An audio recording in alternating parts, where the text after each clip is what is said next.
ఇక్కడ వెంకటేశ్వర స్వామి మహిమ కూడా ఉంది. ఏది నడిపించినా వెంకటేశ్వర స్వామి నడిపిస్తాడు. మనం నిమిత్త మాత్రమే.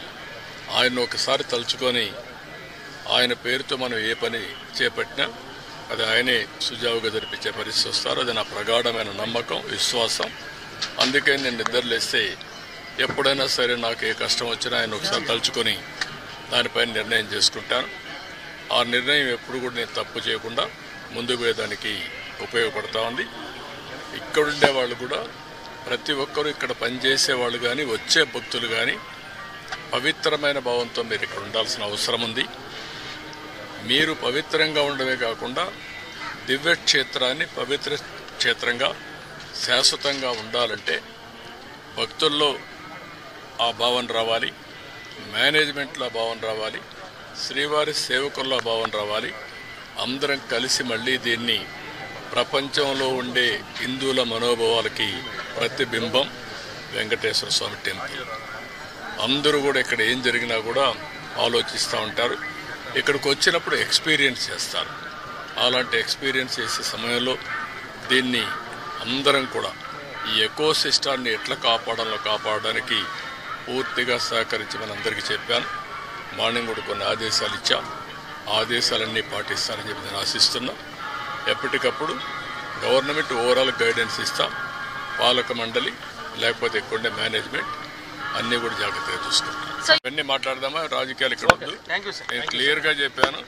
వెంకటేశ్వర స్వామి యొక్క పవిత్రతని అండ్ ఆల్సో ప్యూరిటీని కాపాడడానికి ఏం చేయాలి అవన్నీ చేయాలి. భక్తిభావంతో వాళ్లకు ఎక్కడికక్కడ మేనేజ్ చేయాలి, భక్తిభావం ఉండాలి. వాళ్ళల్లో కూడా బాధ్యత మనం గురి చేసే పరిస్థితి రావాలి. అందుకని అవన్నీ చాలా డైరెక్షన్స్ ఇచ్చాం. మీరే చూస్తున్నారు. ఇక్కడ పరిశుభ్రతలో మార్పు వచ్చింది, ఆలోచన విధానంలో మార్పు వచ్చింది, ప్రసాదాల్లో మార్పు వచ్చింది, మేనేజ్మెంట్లో మార్పు వచ్చింది. భక్తులు కూడా హర్షాన్ని వ్యక్తం చేస్తున్నారు.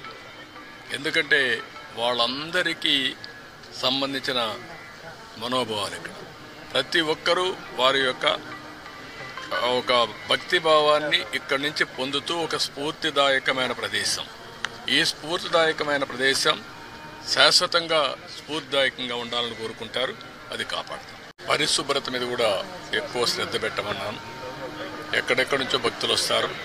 భక్తులు వచ్చినప్పుడు వాళ్ళకు కావాల్సింది వెంకటేశ్వర స్వామి నామం తప్ప ఇంకొకటి మాట్లాడే పరిస్థితి లేకుండా వాళ్ళు అన్ని విధాలు ఒక ప్రశాంతమైనటువంటి ఒక దివ్య క్షేత్రంగా ఇది ఎప్పటికప్పుడు ఉండాల్సిన అవసరం ఉంది. సజెషన్స్ ఇచ్చాం. అదే మరి ఇక్కడ ఫుడ్ కూడా ఏదో ఫ్యాన్సీ ఫుడ్లే కాకుండా ఇక్కడుండే భక్తుల మనోభావాలకు అనుకూలంగా ఇక్కడ మన సాంప్రదాయాలకు అనుకూలంగా ఉంటే చాలా బాగుంటుంది. అలాంటివి కూడా చేయమని చెప్పి ఆదేశాలు ఇచ్చాను. అదే మరి ఎండ్ టు ఎండ్ ఇవన్నీ కూడా ఒపీనియన్ కూడా తీసుకోవడం, భక్తుల మనోభావాల్ని గౌరవించడానికి ఏమేం చేయాలనో అవన్నీ చేస్తాం. ఇప్పుడు సేవకులు కొంతమంది ఉన్నారు, శ్రీవారి సేవకులు. వాళ్ళు కూడా ఎప్పుడో నేను ప్రవేశపెట్టాను. వాళ్ళు ఒక 15 లక్షల మంది అయ్యారు. వాళ్ళు కూడా ఒక స్పిరిచువాలిటీ సైడ్ ఎట్లా తీసుకెళ్ళాలి, వాళ్ళల్లో కూడా భక్తి భావం ఎట్లా పెంచాలి. ఇక్కడే కాకుండా నిజ జీవితంలో కూడా వెంకటేశ్వర స్వామి శ్రీవారి సేవకులు ఉన్నప్పుడు వాళ్ళు నిజ జీవితంలో కూడా దీన్ని ఆచరించాల్సిన అవసరం ఉంది. వాళ్ళకి కావాల్సిన ట్రైనింగ్ అవన్నీ ఇచ్చి వాళ్ళు కూడా కెపాసిటీ బిల్డింగ్ చేస్తాం.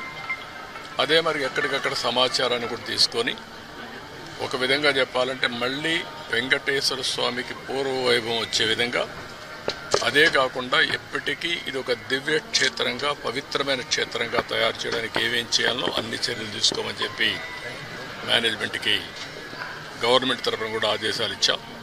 అవన్నీ చేసేదానికి శ్రీకారం చుట్టారు.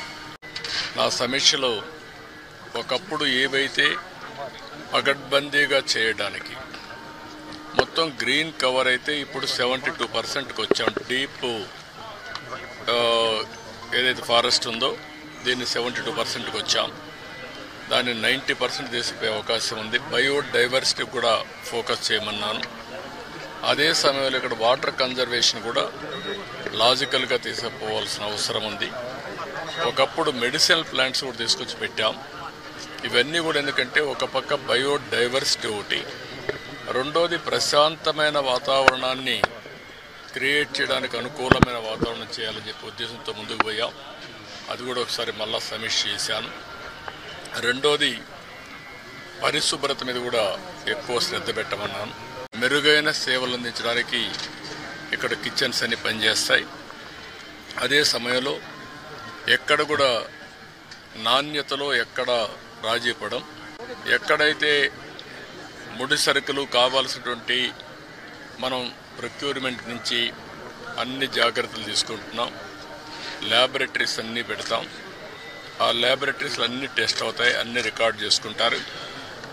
అదే సమయంలో ఇక్కడ ప్రాసెస్ కూడా one of the best recipe.